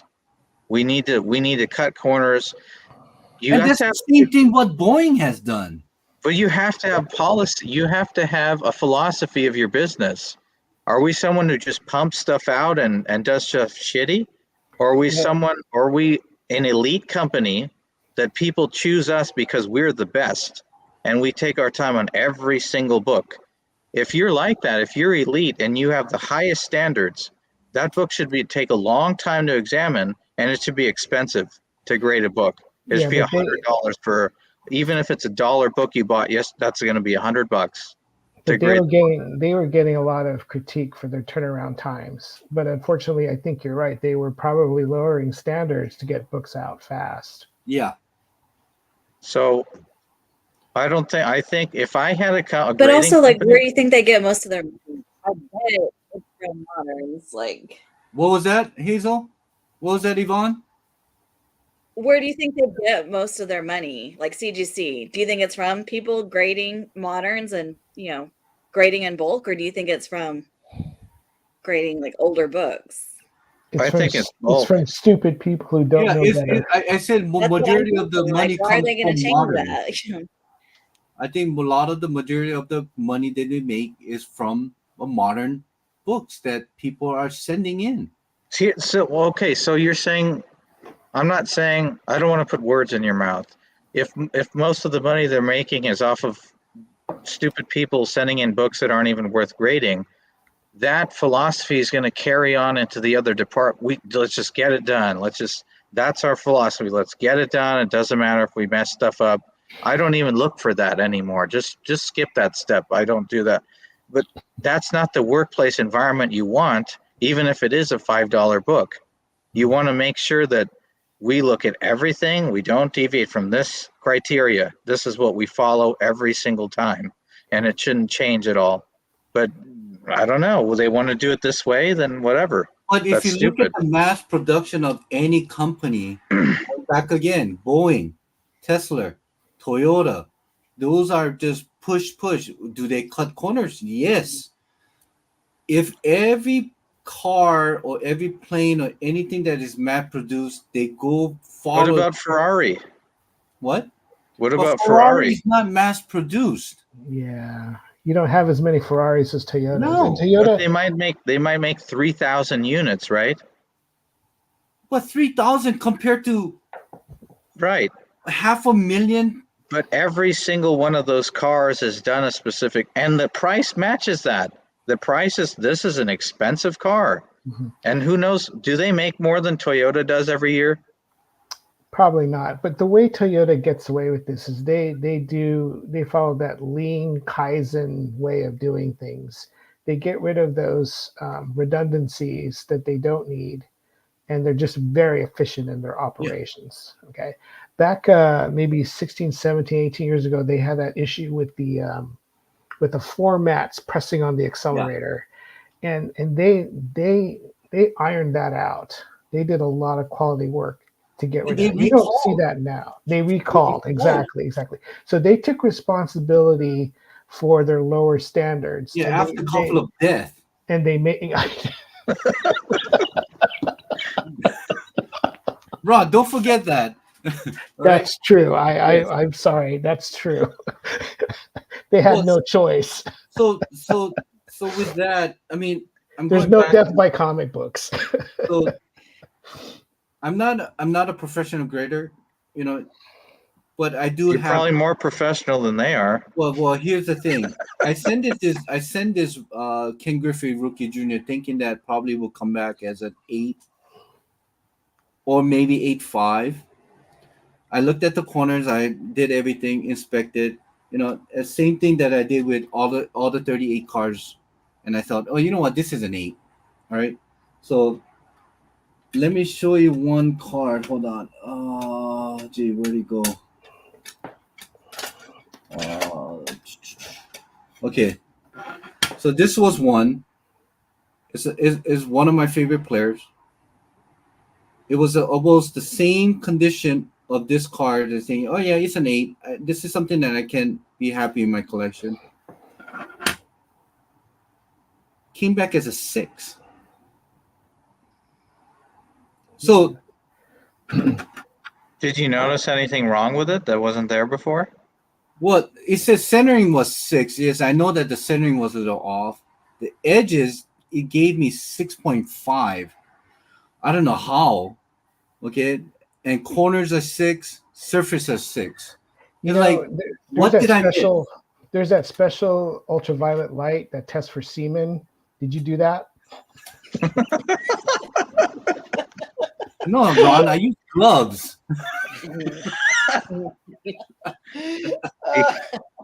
But going back again is, grading can be so subjective because I use the tools that was given. I mean, it's like this, it's a measuring. You put this thing on the card and it measured the centering, and so I looked at the surface. I think it's an 8, but it came back as a 6. So there's something that they know more than what I know, because Yeah, the other one came back as an 8, which I thought was an 8 or 9.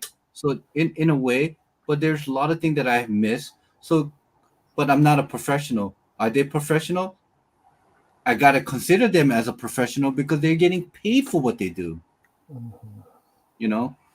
So yes, maybe the wording is, I did not get professional training, but she could be right. But at the same time, yes, Ron, she could have said, yes, I do get professional training, you know, because she is getting trained by a senior grader, which has more hours of, an experience that she has done. So going back again is, CGC will never be walking on eggshell because there's minority of people that is just complaining about that video. Yeah, You know, that's the point I was making earlier. We're the people who are aware of those types of things. The average consumer isn't going to be aware of it. They're going to go, okay, this is cool. Well, the sticky goose says the things he's saying. Yeah, people might know better now. But my thing is, like, regardless of what you said in the moment, do they not have a PR team that still like looks over things before they release it? Like, I don't think they have any. They probably can't afford a PR team. That's bad.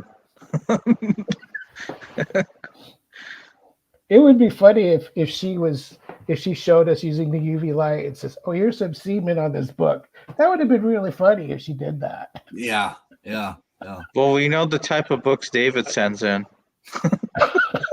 I use gloves, so there would be no body fluid. Our internet was bad earlier. Were you saying something about how she was wearing the hat of like a street worker or something? Yeah, the Carhartt.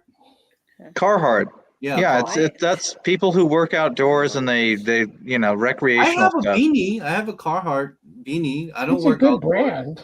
It's just a brand. It becomes to a point where it's becoming a brand for just being a hip. Maybe I'm out of touch. It's very fashionable now too. Yeah. Oh, nothing. So have you ever seen anyone wear like a sports team cap and they have no idea about the sport? Well, a lot of people. Okay, Mariners is not a red color. I just got it because it's unique. So a lot of people think it's an Angels hat. They're like, oh, but do you know? Have you ever seen anyone? They have let's say an Angels cap. They have oh, you like the Angels? No, I just bought this hat. There's a lot of people. There's a lot of people who are New York, LA, and they said, you're Dodgers fans. Like, oh no, it's just like you wear a rock shirt from a band you don't listen to. Like, this is weird to me.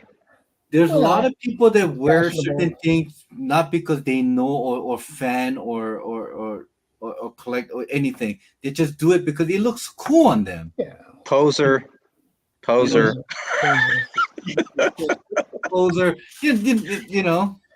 It's like. But you know what, David? I think there was another part of Thorough's video that was more concerning, and that was what he was saying about Mark Spector's video, where they were showing the Teenage Mutant Ninja Turtle book that was sold by auction that CGC graded, they did not indicate it was a third printing, and it was sold as a first printing. That was kind of concerning. Okay. Because if you know better as a collector, you know that that was a third printing book because of the coloring. What's up, Lord Tat Man? Okay, so I'm glad you brought that up, Ron. Okay, as for me, I'm not a Teenage Mutant Ninja Turtle Yeah, neither am I. collector. Okay, Neither am I I. did not know how to specify first, second, and third printing until I saw Thoro's video. There is a But blotch. CGC should. Yeah, but okay, so with the video that we saw, or Kristen or whatever her name was, okay, and let's say I send in a book, not knowing it was a first or second print, but I just got this book at a, let's say, flea market for $100. Okay, and I just put down, okay, Teenage Mutant Ninja Turtle, Mirage. It was a Mirage or whatever, so and so. First, second, third. Well, I don't know. First printing. Okay, let's just put first printing, and I send it out. And the girl from the video got my book. I'm like, oh, first printing. Hey, okay, A modern book. it's a modern book. Thank you, because that's a 1985 or 82 book, right? So she would probably look at it and say, "Oh, first printing. Oh, yeah, yeah, yeah. Oh, well, it's an 8. It's a 7.5. It's a nice book. Boom, slap, done. Send it to the sender. And he's like, "Oh, okay." And he sells it as a first printing. Now, whose fault is that? Is Everybody's. is that a fault for Now guy? we're back to the Alec Baldwin shooting.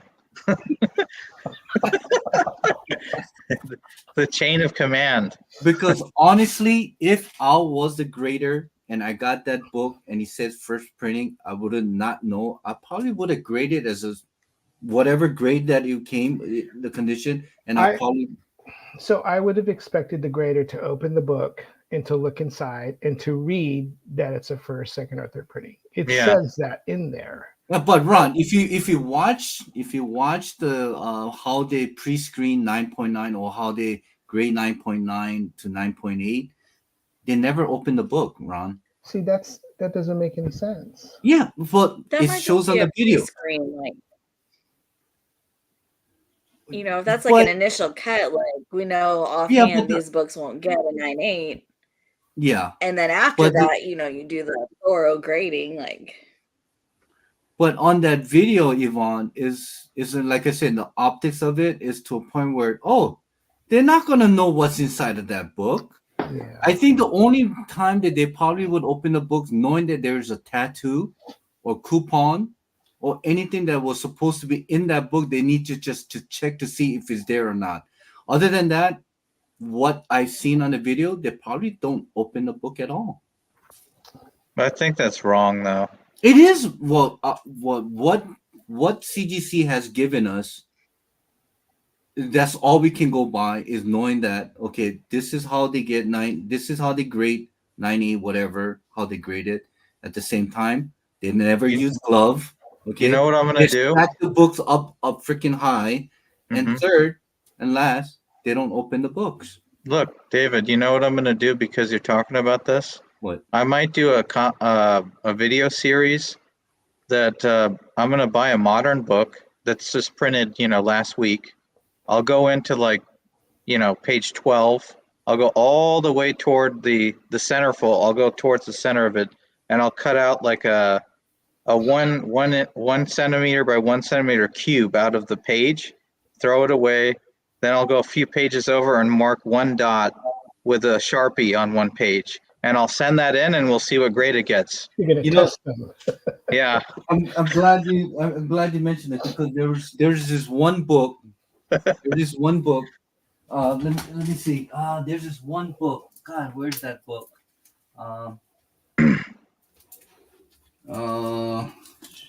Where's that book? People probably say I'm lying. I'll crack it on video though. I'll open it, and if it gets a 9.8, I'll say, "Hey, this is the flawed book right here." Where's that book? Oh, here it is. All right, I got this book. Okay, it was part of a lot. Airboy 5, 6, 7, and that's 13. A cool book. It's a cool book. So I looked through it, and there's a written. I think it was on page 3. There was something that was written right at the top. Okay. Now, if I was just regular, just cover collector, I probably would have not noticed that there's, and I probably would submit. Now I'm thinking maybe I should just submit this in. So if you submitted that in, you would expect a purple label. Is that not right? Green label. Oh, green label. I'm sorry. Writing on third page or something. Yeah. They'll probably. Yeah. Okay. Yeah. So what if you have both? It's restored and has writing. What color would you get? Purple. Okay. It supersedes the Oh, it qualified. supersedes You're you. saying. Oh, I No. see. Okay. So I'm really thinking maybe I should send this just to see if what the video has shown is correct, that they don't open the books when they grade. So if this comes back as a 9492 and they don't say anything about pencil mark or pencil writing on page so and so, I'll be like, I have fucking so many books that has so many writing. I will send all those in just to get it slapped so that nobody will know there's a writing on it, but I can sell it as a premium for a certain grade. David, are you going to exploit that? Am I being dishonest? No, fuck. I mean, blame that on CDC for not catching it. You know, same. It goes the same with that TM. What I'm trying to say is the same goes to that TMNT. It's a third printing, but he was a first printing because they never opened that book. They just go by what the invoice has said, and they probably grade it inside, outside, and But in that case, you didn't even have to open the book. If you knew that red splotch on the middle T was Did you know that? the third pin, huh? Did I know that? No, I didn't know. Me neither. Did you know that, Alex? With the TM, with the blood thing? Yeah. Yeah. I had heard that quite a so while he didn't back. know. No, you didn't know, Alex. I heard it quite a while back. Just because people kept showing that book, they're like, "This is so expensive." I'm like, "What? Okay, I don't know." Yeah. Okay. Yvonne, Joe, did you guys know about that first, second, third printing? Yeah. Oh, you did? Yeah, we'd seen that before. Yeah, but I don't know much about it. I know I used to collect those things when I was a kid. We saw a video though before that talked about all the differences with the printings. Yeah. But had we not seen that video, we would not have known. Right. I can't recognize it right now, but I know the basically the gist of it. But I wouldn't be able to look at one and say, "Hey, that's a third printing." Okay, so my question is, let's say we all go on a wild and we went to a flea market and this guy had a TMNT, right? Number one. Differences between them and stuff like that. And he said, you know what? I'll sell this for $800 on a mid-low grade. Do we know what to look for? I mean, I'm sure Ron, you would know because you probably would say, can I? For me, I would like fucking A. I'll buy that for $800, not knowing it was a third print because there's a fucking blotch on it. But you know what happened to me? I did get kind of, someone pulled one over on me because I didn't. They said Predator number 1. There's actually a second print of that book, and I wasn't aware of it. And it's not obvious from the cover. There's nothing on the cover that says that. It's like on page 2 at the bottom. It says second print in very fine lettering. I didn't know that. And they showed it on the listing, Predator number 1. They didn't say second print. And I think I paid like $85 or something for he said it was near mint, so 9.4 condition. And I said, okay, I'll get this Predator number 1 and maybe I can press it or do something and then send it in and get a higher grade. And then it came back a second print. I'm like, what? And then I looked up what's the second print on Predator? On page 2, and then I looked it up. I'm like, oh man, okay. I had no idea that there was a second print. So that's also modern. So going back again is like, if you are a certain collector, G.I. Joe, TMNT, Archie, I wouldn't know what to look for when it comes to Archie book. Archie? Archie's, Who would collect Archie's comics. Hey, Yeah, I know. I'm just Yvonne, kidding. Joe, I think you'll be the one person if I saw an Archie book that Yeah. appealed to me, I probably would take a picture and I would ask you guys, what do you think about this? Yeah. You know? That'd probably be a good idea. Yeah. Like Yeah. like cherry pop tart, Joe, the one that you sold me. I didn't know there was a first, second, third, fourth printing. I sold that to you, David. Yes, yes. But Yeah. I didn't know there was a first, second, Yeah. third, fourth printing. And I And wouldn't you know what it is, right? No, till today. The price of the book. They have $2 is the first print, $2.50 is the second, and I think the third print is like $2.75. That's how you could tell, or they changed like the color of the trade dress or something on the third print. See, I wouldn't know. Like you would have something on the inside too, like one of the drawings. I thought they. I don't know.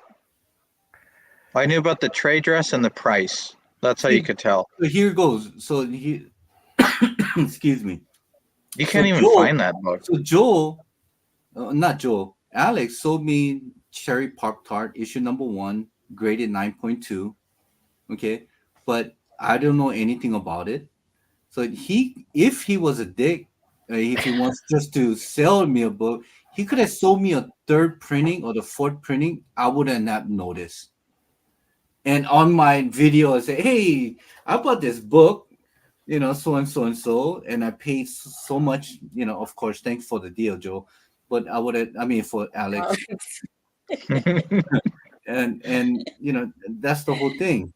Wait, Joshua said only the first print has Vampironica. Oh, in the back cover. Okay. Yes, I thought there was something different about. Okay. Thank you, Richard. See, Richard has all this knowledge also when it comes to comic books, and it was re-added. It was re-added back in 2020. I'm sure back then the price point will be not $2, probably what, $3.99. I think it was in the facsimile ones, like the one that Peach did. Yeah. Okay. They put it back, like. Right. So we're into. Well, in our certain niche of comic collecting, we know the differences between first and second printing. But how come CGC doesn't? They should have been able to spot that TMNT. I don't think she would have. True. I think you're right. I don't think she would have. Yeah. I don't. Even the guy who said, "Oh, who is she?" I don't think he would have noticed because. You think she would notice the difference of a facsimile Hulk 181 and a real one? That's a damn good question. Yeah, that facsimile sometimes look like the original. Yeah, especially the UF4. The only difference is the barcode and the small little Marvel box, instead of being black, I think is red. But going back again, I think they just go by what the invoice is listed, and they just grade as what it is without opening the book. I mean, that's what the CGC video has shown us. That can't be okay because the prices for grading is so high. It's absurd. No. Like, going back to what your question was, Alex, like, would I send my AF-15 RAW if I did have one to CGC? Nope. Yeah, how could you have peace of mind on what they do? For all you know, they could spill their big gulp on it or put their fingerprint and their oils from their skin on it. You just don't know how they're taking care of your books. No. Even to a point where I don't think I would want to buy a graded AF-15 now. That video did have big gold vibes, didn't it? Big gold vibes. I said that video did kind of have big gold vibes in it, didn't it? Yeah. Like they were working at a gas station or something. Yeah. Yeah, I mean, it's the optic of it whole thing. I think it kind of tarnished their thing, but I don't think they're tarnished as a company that people would stop sending books. I think moreover, I think they're getting more books being sent in to get graded than ever. Mm-hmm. So going back to what the whole title of this episode was "Shut the fuck up." You know what this influencers or people are saying is a very minority. Yes, we thank you for the information of what your thoughts are on this, and educating people. Maybe this is something that you want to be concerned about, but nope. I can tell you, majority of the people don't give a shit what your opinions are because they're gonna do what they're gonna do. So stop bitching, and just if you're gonna be a good influencer, I don't know, come up with a positive thing for us collector to watch instead of being bitchy about every little thing and nitpicking things like that. I mean, Let's audit CGC and send in. Let's purposely do something to the book and send it in. I like this one. He said, Joshua said, I worked in a museum repository for several years. I have clean hands and oils in my hand. It ain't a worry. Mind you, if they're not washing their hand, that is an issue. Yeah, People I think for produce grading, you oils. are better off with two hands. Like, I think there you do lose some of the tech, like the feel if you're not Yeah, using your actual hands, that's using a good gloves, point. and you could actually dance. Yeah. Yeah, when you're inspecting the book, you want that tactile inspection. You want to be able to feel if there's imperfections on the cover. But could you not do that with gloves? Well, You good lose some question. feeling. Yeah, you do, because at our work we do have a lot of counterfeit $100 bills that sometimes slips in, and what happens is that my wife she wears gloves because she doesn't like to have that dirtiness on her finger, but I never do. That's why I have this freaking. Anyway, I don't wear gloves, and every time when there's $100 bill comes, she will send it. She will hand it to me, and I'll always just yell at her like, "Why? This is what you do. You feel the ink groove. You put it up in a light to see. There's a watermark, and look at the holograms to see if the hundred and the bill changes at a certain angles. Yeah, but So okay, yeah, yes, go. having a glove does minimize or sometimes just takes away the texture of the book when you have to feel the spine. It's that condom argument. Can you feel? Yeah, One thing I was going thank to you. counter. And I hate condoms. One thing I was going to counter to Richard's observation was that people. This is true too. This is like actual.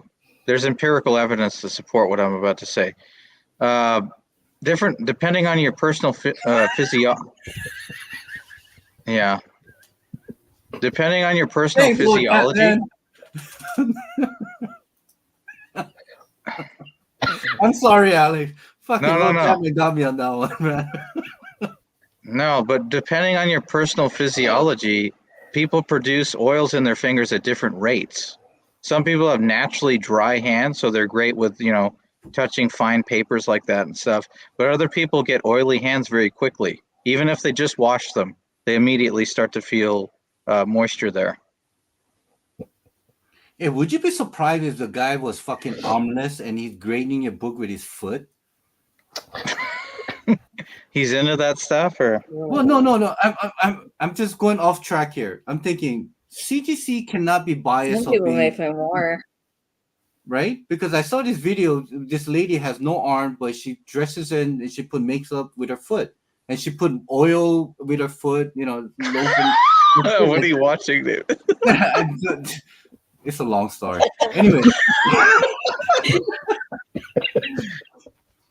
But my thing is, if CGC doesn't have a PR or HR or whatever, they cannot be biased to a handicap, because if she's functional with her foot, you think there will be someone that, I don't know. You think they will hire someone who's Well, capable of using?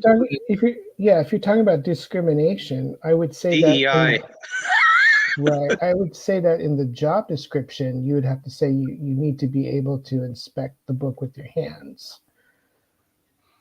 Hey, what's up, Phantom Renegade? He said gloves won't hurt generally. I always wear glove with materials that I know will be fingerprint. Yeah, I mean, I do the same thing. I mean, I wear gloves when I bag and board What's my. that? What's that rubber sleeve that you put over your finger so that you can grab stuff? Seriously. It's a finger condom. Finger condom. Oh Finger yeah, No, condom. but yeah. I've seen people use that to count money with it or something, right? Yeah, I know Yeah, what you're talking yeah. about. With documents, with like a lot of the lawyers, you would use that to flip through pages. So they, he said that wire work in interluminal is the same as wash your hands and sanitize, prevent fingerprint. So some people have oily hand. Yeah. He said not everyone should be handling them. Yes. And Lord Tatman, don't let Italian people handle.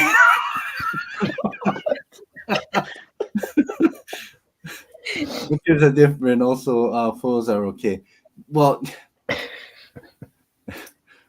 I gotta shout out to Lord Tatman, man. I mean, he got me on that freaking where I put my finger. Okay, but yeah, I mean, just to a point where I think there was a lot of flaws in that video, but like going back again, I don't think it should be criticized for the lack of preparedness, or and the answers that she was giving. I think should be a little bit more scripted and give her uh I don't know, Ron's version of how she should have answered it, you know.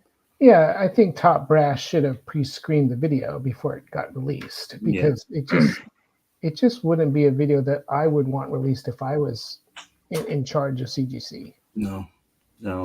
So, yeah, I mean, that was just my thing, is that a lot of people were criticizing and saying, us as a collector, just shut the fuck up, guys. I mean, it's to a point where, yes, we value your opinion, but stop saying us as a collector, because that's your opinion of what you thought about the video, and that's all we can do is give our opinion of, I thought I liked that video, honestly.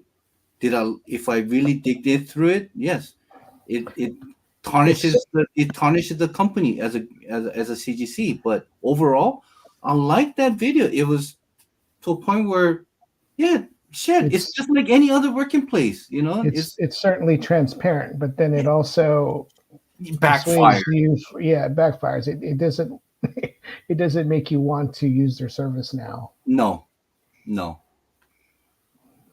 Yes, it's a marketing tool. Yes, poor at that. I don't feel like I can draw a real conclusion from it. No, because all this from this past 2 decades, CGC has been so secretive about the way they do their business and how your comics being It graded should be and like handled. Subway, where you could see the guy making your sandwich right there. This is all we want, but this is what I wanted. I wanted to see Yeah. some transparency. I mean, come on, guys. Give them a little break for being transparent, regardless if it's a negative or not. This is what I wanted, and I got it, and I'm very happy that they did it. Now, It confirms our suspicion, though, yes, yes, yes. because like with Boeing, they have to have inspections. I mean, we can't see what Boeing does, but federal inspectors or whoever inspectors, they can see what they're doing. Which then brings the question: why do they have so many failures if they were having inspections? Well, you heard about the guy, one whistleblower, right? He No, got blown I away, right? He got fired. He got fired because he was questioning the head people about the practices and the safety things that they're cutting corners. So they Okay. fired him. So he whistleblowed, and he has like over hundreds and hundreds of pages of documents what they had done cutting corners. And guess what? On the day of the trial, he dies. Mm-hmm. Well, that's scary. Yeah. There were two. They killed. There are two guys that got. There was just some guy they found in his car, right? Like he was shot in the back of the head or something. No, the fun. Well, there was. I don't mean to laugh, but I think early past the week. killers probably works for Boeing. I wouldn't want to work for Boeing if Yeah, somebody I know. got shot in the head. a hired hitman, you know. Did they investigate it and find that he shot himself in the back of the head? We No, investigated ourselves and found no wrongdoing. no, Yeah. they found out that he Are had. they trying a to say that he shot strain- himself in the back of the head too? Well, they said that he died of a certain strain. Look. Huh? Is this look? Boeing Look at whistleblower set to testify is found shot to death. What a Is that Really? Is that the thing? No, from what I understanding, that this particular whistleblower died on not being shot, but he died in. Look, John. Yeah, it says John Barnett was found dead of a self-inflicted gunshot wound. Oh, Boeing employee. Yeah, it's self-inflicted. wow. There goes back. Well, there goes back to back to you, Alex. Handling guns. You full circle here. Yeah, full circle. You said, "Don't work for Boeing. Don't let Italians." He's gonna say, "Don't let Italians work at Boeing." and he said about, "Don't sniff this thing." Oh God! Oh God! I love you, Tat man. Jesus, man. Oh, comics and cultures. Hello. Yeah. What? Well, it would be interesting to see the books on CGC, how their revenue is, 5 years ago, 10 years ago, and in recent times, because I suspect that the revenue is going down. That's my suspicion. I don't think so. Have you seen the new price for CGC Witness now on-site grading? I think Kingdom Comic has shared How much? that. It's How much is it? $60. $60 to have someone watch the. No, is that just for one book? On-site grading. On-site grading. Okay. So, Yvonne, was that part of the signature series or just on-site grading? I think it's just on-site grading. Yeah, on-site grading. So it's basically $60. like if you were to pay for Passport, though. So yeah, prices has gone up. I think their submission has gone up tremendously. I mean, well, it's going to make it less attainable for the common person. I mean, if you're a knowledgeable, yeah, that's good. But if you're a knowledgeable collector, you should know now that you shouldn't be using these grading companies, which is unfortunate. There should be a grading company. It is, and I think we were talking about this on Instagram chat that now the CGC will actually crack open your books to get recased. Is that right? Because CBCS used to do that. Yes, I mean they I think they still do that. I think they did that to one guy because there was a rogue grader that gave everybody 9.9. They do it for he was signature. a friend. He worked with Comic Tom, right? What? Well, talking about Comic Tom, you want to see the video? Used to do it for the regular, but they charged you. You want to see this video from Comic Tom? No, can you just summarize it? I don't. I'm not a fan of Comic Tom. What did he say? Just tell us, Dave. Oh my God! I don't know. He's turning away.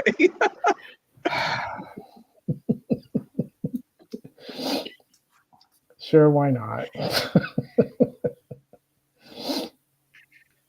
$55, and wait for it. Wait 14 copies sold in the last 7 days, outdoing the recent 12-month average. And their voice is so annoying. Average, the highest being $750, which is the year high.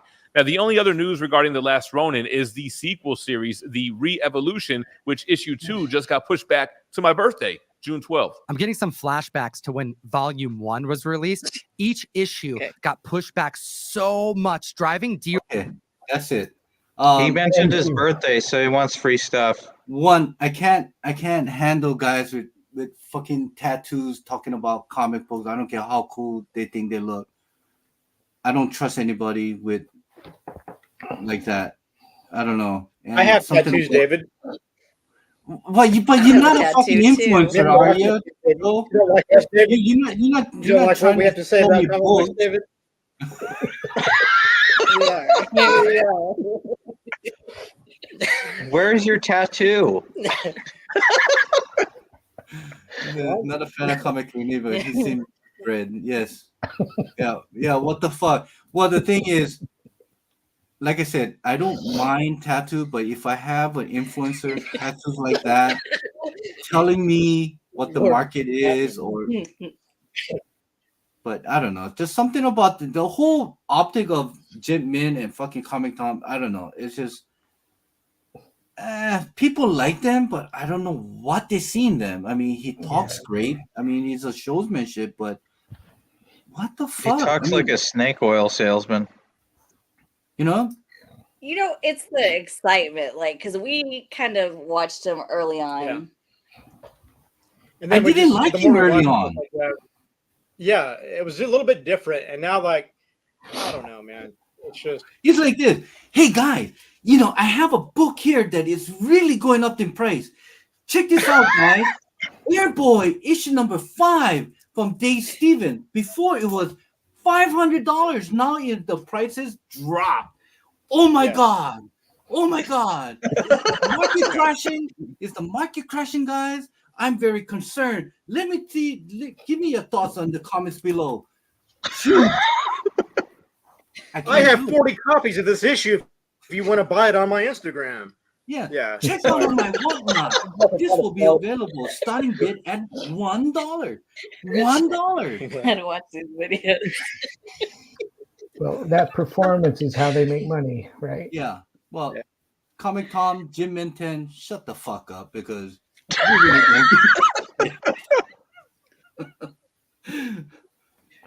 don't. Speaking of influencers, what was Reggie Collect's stand on CGC? Was he a big fan of CGC? Oh, did you hear? Yes, he was promoting. He was at the facility. He was talking about how great CGC is. Now with all this CGC has surfaced, he's getting so much heat that he's taking time off. Oh, okay. He's taking the time off. Yeah. Yeah. He is quite the talker, but it doesn't seem like the details were there, No. I mean, he wrote a book of how to collect comic book. I mean, this guy was a bodybuilder. He should talk about freaking what steroids. Okay, here comes Comic Con. Don't use the steroids. Don't use steroids. I mean, how could you write a book about how to collect comic books? Well, check out on my whatnot, and I'll tell you what comics to get. Yeah. But the thing is, if you cannot take the criticism, don't even start this goddamn YouTube, thing. Because there's going to be more haters out there than who will agree with what you have to say, and that's how I take it. Well, you could be haters, but you could also just be careful about what you hear and see on YouTube. Yeah. There's a lot of YouTubers out there, YouTube channels where they're promoting certain stocks, certain securities. Would say, oh, this price of this stock is going to go up, like Starbucks or what's the other one that recently crashed? Nike. Starbucks and Nike recently crashed, and they were promoting it, and then unfortunately, people probably bought some shares in Nike and Starbucks, and then when it went down, you don't see these guys anymore, right? So this is kind of what's going on with Reggie. I block people on YouTube for I block people too. Yeah. With Reggie, now he's gone after promoting CGC because he can't take it because there's so many. I haven't seen it, but from what I hear, that he gets so much criticism for promoting CGC, and now he can't back up what he said on his previous videos about. So he said, "Oh, I'm taking a break." It's like, no, fucker, you're running away. Yeah, he's running away. That's right. Running away. Have you quit making videos? What's that? You quit making videos? Yeah. I didn't know He was that. supposed to be at Short Box. Yeah, I never Box watched him Collecting. anyway. I guess I would know that. But. Yeah, from my My life has understanding, not he changed at all. stopped everything. You know, I mean, this guy, he's the one that, like I said, going back, he wrote a book about how to collect comic book. He made his own goddamn comic with him on the cover. Maybe something happened in the gym. How fucking narcissist can you get? I mean, come on. I mean, this guy is just a joke. He was a joke to begin with when I saw that he was just a salesman trying to He sell. offered a free training session to someone at CGC and it didn't go well. I don't know. I say any top 10 I say homie. Well, yeah. To avoid, yeah. Top 10, yeah. But well, you do need to do your own due diligence when you're collecting Yes. or buying stuff. You don't just listen to someone on YouTube and take their word for it. You need to investigate it for yourself. Gesticulation. I think you should just buy it. Too much shot on your arm for steroid, buddy. But anyway, going back again is shut the fuck up, you influencer. Stop bitching about things. If you can't take the freaking criticism, don't even bother doing, or don't even tell us what your thing is. And that's just my thing is I watch a lot of the videos that Tito's and Kingdom Comic has shown, because I don't watch this guy's video. I don't watch Sticky Goose. I don't watch Reggie. I don't watch Tom McTom. Only see it because it's on our message. My thing is. So, but what can we? I think we're going into 2 hours, and my wife is telling me it's time. This 2 hours seems like the limit. Yvonne, Joe, I'm kind of sad that we weren't able to get you majority of the show and hear your rant as well too. But hopefully you will get that internet up and running. Yeah, really sounded like a really good conversation, but we missed half of it. I'm sorry, man. No. Don't be sorry. I'm sorry that I missed your opinion or your opinion of what you think about the topic that we talked about. But definitely, it's okay to say expertise, David.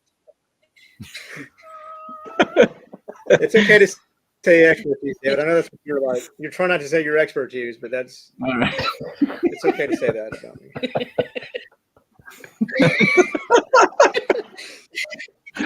All right, guys. With that said, we'll see you guys in 2 weeks. You guys good for next week? Sunday from now. Yeah. All right, guys. So everyone on the chat, Lord Tatman,